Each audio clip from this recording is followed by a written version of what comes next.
We are just 4 days before the Iowa caucus, and the race is tightening between the top Democratic contenders. A new Monmouth University poll just out yesterday found former Vice President Joe Biden has a narrow lead over Senator Bernie Sanders there, but really it is a dead heat as the gap is within the margin of error on that poll. Ed O'Keefe is in Des Moines for us. Ed, good morning. What are you hearing from Iowans? Well, Tony, good morning. Many voters here tell us they remain undecided. That same poll you mentioned found that nearly half of likely caucus goers say they might still change their mind before Monday night. Just the latest proof that this is still almost anybody's race to win. Every 4 years, democracy begins in Iowa. Former Vice President Joe Biden and Mayor Pete Buttigieg are among the only candidates getting face time with Iowa voters as other contenders serve at the impeachment trial. Buttigieg is focused on turning out a broad coalition of voters.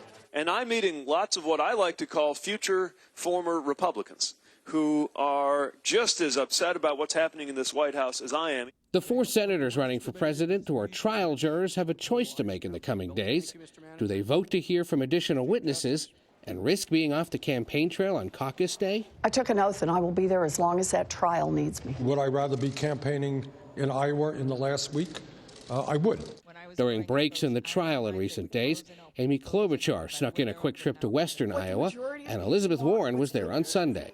Bernie Sanders is relying on thousands of volunteers. This map here, it's a few blocks down. Sanders' increasing popularity here is worrying moderate Democrats who fear he could win the caucus. A group called Democratic Majority for Israel is spending nearly $700,000 on ads that invoke the senator's recent health troubles. I do have some concerns about Bernie Sanders' health, considering the fact that he did have a heart attack.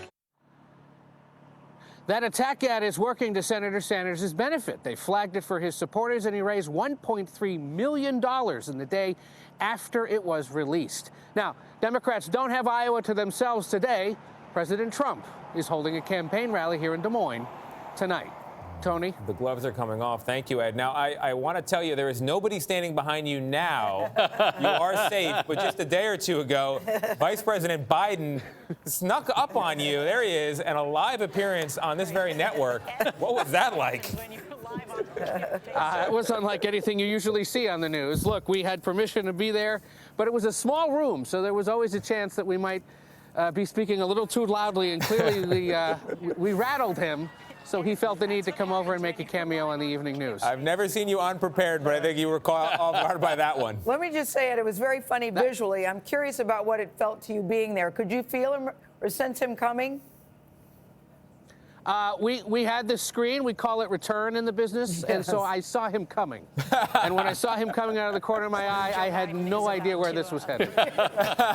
Looming is a better word. He was looming in the background. Oh, man. All right, Ed. Thank you very much.